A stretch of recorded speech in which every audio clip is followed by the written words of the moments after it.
Hello साथियों, तो कैसे हैं आप सभी। मैं दिवाकर एक बार फिर से स्वागत करता हूं आप सभी का अपने YouTube channel Diwakar sir official पर।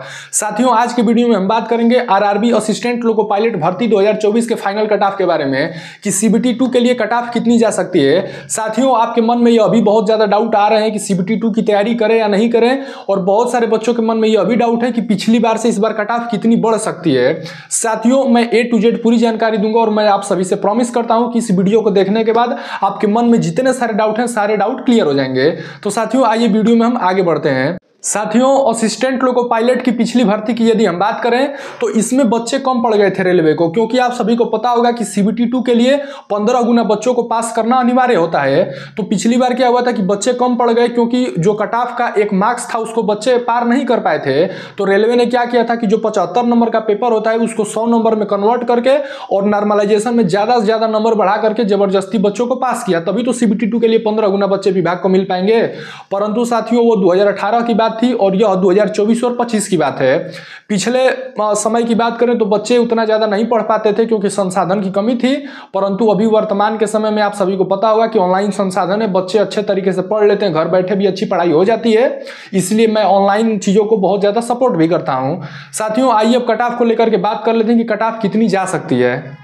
साथियों, एक बात आप समझ लीजिए कि रेलवे की परीक्षाओं में यदि आप कम गलती करते हैं तो आपको रेलवे द्वारा ट्रेन चलाने का मौका ज्यादा दिया जाएगा, क्योंकि रेलवे कहता है कि यदि तुम्हारी कम गलती करने की आदत है तो तुमको मैं अच्छा अवसर दूंगा ट्रेन चलाने का। इसका मतलब यह हुआ कि यदि आपकी एक्यूरेसी अच्छी है, एक्यूरेसी का मतलब यह हुआ कि यदि आप कम प्रश्न गलत करके आए हैं तो आपको बढ़िया फायदा मिलेगा। फॉर एग्जाम्पल मैं बता देता हूं कि सपोज करिए कि 75 नंबर का पेपर हुआ था, 75 प्रश्न पूछे गए थे। तो साथियों, यदि आप 75 प्रश्न में से सपोज करिए कि कोई लड़का 40 नंबर का करके आता है और उसके मतलब 15 प्रश्न गलत हैं, और दूसरा बच्चा यह है जो कि 35 नंबर ही करके आया है और उसके कोई प्रश्न गलत नहीं है, तो साथियों ऐसे केस में रेलवे में क्या होता है कि दोनों बच्चों को बराबर कर दिया जाता है, क्योंकि दूसरा बच्चा जो है कोई भी गलती नहीं किया, इसकी एक्यूरेसी काफी अच्छी है, भले ही 35 नंबर पाया हो, तो इसको क्या होगा कि नॉर्मलाइजेशन में ज्यादा फायदा दिया जाएगा रेलवे की तरफ से। तो आई होप आप नॉर्मलाइजेशन का फंडा समझ गए होंगे मैं क्या कहना चाह रहा हूं। यदि आपकी एक्यूरेसी अच्छी है परीक्षा में, आप बस 4 से 5 सवाल ही गलत करके आए हैं, तो यकीन मानिए आपको नॉर्मलाइजेशन में काफी अच्छा फायदा मिलने वाला है। तो साथियों, यह हो गया नॉर्मलाइजेशन की बात। नॉर्मलाइजेशन में यदि देखा जाए तो इस बार सबको फायदा मिलने ही वाला है, बस जो ज्यादा प्रश्न की गलत किए होंगे उनको थोड़ा कम फायदा मिलेगा। साथियों, पिछले भर्ती की कट ऑफ से तुलना किया जाए तो इस बार कट ऑफ बढ़ने के पूरे चांसेस हैं, और कट ऑफ बहुत ज्यादा नहीं बढ़ेंगे। ऐसा नहीं है कि पिछला बार 30-40 कट ऑफ गया तो इस बार 50-60 चला जाएगा, नहीं। कट ऑफ थोड़ा सा ही बढ़ेगा, परंतु घटेगा नहीं, बढ़ेगा इस बार पिछली भर्ती की तुलना की बात किया जाए तो। साथियों, इस भर्ती में क्या हुआ था, पिछली बार से भर्ती तो इस बार कम आई है, सीधी सी बात है, परंतु पिछले बार बच्चे ज्यादा थे और इस बार बच्चे आधे हैं सीधे। तो कंपेरिजन पर सीट के हिसाब से फाइट तो एक ही बराबर है, जैसा पिछला बार फाइट था इस बार भी ऐसा ही फाइट है। साथियों, कोई सा भी जोन हो, मैं आपको एक बात क्लियर कर देता हूं, एक सीट के लिए केवल और केवल 5 बच्चों ने ही परीक्षा दिया हुआ है, और मतलब एक सीट के लिए 5 बच्चे चुने गए थे, परंतु उसमें से जहां तक आंकड़ा निकल करके आया है लगभग 70% बच्चों ने ही परीक्षा दिए हैं। हर सेंटर पे लगभग 30% बच्चे एब्सेंट रहे हैं। तो आप समझ सकते हैं कि एक सीट के लिए लगभग 4 बच्चे ही पेपर दिए हुए हैं। कोई सा भी जोन की बात कर लें, यही एक आंकड़ा रहा है।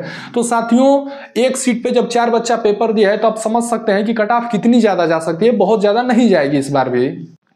साथियों, इस भर्ती में क्या हुआ कि शुरू में भर्ती काफी कम आई थी, उसके बाद बहुत सारे बच्चे फॉर्म नहीं भरे और दूसरे एग्जाम की तैयारी में लग गए, जो कि सही भी था। उसके बाद विभाग ने क्या किया कि अचानक से भर्ती को बढ़ा दिया, परंतु फॉर्म के भरने की डेट को उन्होंने नहीं बढ़ाया। तो इससे क्या हुआ कि बच्चे जितना पहले थे उतने ही बच्चे बाद में भी रह गए, और बहुत ज्यादा बच्चे इसमें नहीं है भर्ती में, तो आपका इजिली सिलेक्शन हो जाएगा। साथियों, पेपर लेवल की यदि बात करें तो पेपर का लेवल मॉडरेट टू हार्ड आया था असिस्टेंट लोको पायलट में। पेपर तो देखने में काफी ज्यादा आसान लग रहा था साथियों, परंतु आसान था नहीं। मैंने कई सारे स्टूडेंटों से अपने बात किए हैं, उन्होंने यही बताया कि सर हमें 5 से 10 मिनट और समय मिल गया होता तो मैं 5 से 10 क्वेश्चन और अटेम्प्ट कर पाता। तो साथियों, टाइम मैनेजमेंट काफी बड़ा इशू रहा है इस असिस्टेंट लोको पायलट की परीक्षा में बच्चों के सामने। तो मैं आपको ओवरऑल यही बता रहा हूं कि पेपर का लेवल ठीक ठाक स्टैंडर्ड लेवल का पूछा गया था। साथियों, करंट अफेयर की बात करें तो जो लगभग 8 से 10 क्वेश्चन करंट अफेयर के पूछे गए वो काफी स्टैंडर्ड लेवल के पूछे गए। बच्चों की इसमें हालत खराब हो गई, जो जो अच्छे से अच्छे पढ़ने वाले बच्चे से वो 2 से 3 ही प्रश्न कर पाए। मैथमेटिक्स में भी कई सारे प्रश्न घुमा के पूछ लिए गए। रीजनिंग की बात करें तो नए टाइप के क्वेश्चन बहुत सारे पूछे गए इस असिस्टेंट लोको पायलट में, ऐसे प्रश्न जो कि बच्चे कभी इससे पहले पढ़े नहीं थे। तो मतलब पेपर का लेवल बहुत ही ठीक ठाक रहा है और रेलवे ने इस बार क्या किया है कि पेपर का लेवल बहुत ही बैलेंस बना के रखा है, ना बहुत ज्यादा हार्ड रखा है ना बहुत ज्यादा इजी रखा है। हर शिफ्ट का पेपर लगभग बैलेंस करके रखा है, तो नॉर्मलाइजेशन में बहुत ज्यादा फ्लक्चुएशन नहीं देखने को मिलेगा। एक एवरेज उन्होंने बैलेंस करके चला है साथियों। अब इंतजार की घड़ियां समाप्त होती हुई। अब आइए मैं आप सभी को फाइनली कट ऑफ बता देता हूं। तो यदि आप अनरिजर्व कैटेगरी से आते हैं, यदि आप यूआर से आते हैं यानी कि जनरल, तो यदि आपके 40 नंबर आ रहे हैं कट पीट करके, तो भाई आपको बिल्कुल भी परेशान होने की जरूरत नहीं है, आपका इजीली सिलेक्शन होने वाला है मेरे भाई, कोई सा भी जोन हो। साथियों बहुत सारे बच्चे ऐसे भी हैं जिनके 45 नंबर आ रहे हैं, 50 नंबर आ रहे हैं, वो भी पूछ रहे हैं कि सर मेरा सिलेक्शन हो जाएगा। अरे हाँ भैया हो जाएगा, 40 नंबर बहुत बढ़िया मार्क्स है। अब बात कर लेते हैं ओबीसी और ईडब्ल्यूएस कैटेगरी वाले छात्रों की। तो यदि आपके 35 नंबर भी आ रहे हैं तो भाई आपको बिल्कुल भी घबराने की जरूरत नहीं, आपका इजीली सिलेक्शन हो जाएगा। अब बात कर लेते हैं एससी कैटेगरी वाले छात्रों की। तो यदि आपके 30 नंबर भी आ रहे हैं मेरे भाई तो आपका इजीली सिलेक्शन होने वाला है सीबीटी 2 के लिए। अब बात कर लेते हैं लास्ट कैटेगरी यानी कि एसटी कैटेगरी। यदि आपके 25 नंबर भी आ रहे हैं तो आपका इजीली सिलेक्शन हो जाएगा। साथियों यदि आपके हमारे बताए अनुसार नंबर आ रहे हैं तो आप प्लीज सीबीटी 2 की तैयारी स्टार्ट कर दीजिए, नहीं तो बाद में पछतावे के अलावा कुछ नहीं बचेगा।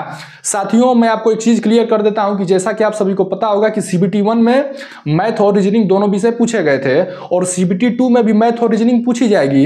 यदि आपके मन में डाउट होगा कि मेरा सिलेक्शन होगा या नहीं होगा, तो साथियों कहीं ना कहीं आपकी मेहनत थोड़ी कम रही होगी। सीबीटी 1 में आपका मैथ और रीजनिंग भी कमजोर रहा होगा, नहीं तो मैथ और रीजनिंग जिसकी अच्छी हो वो आराम से 40 स्कोर कर पाता, 35 से 40 नंबर।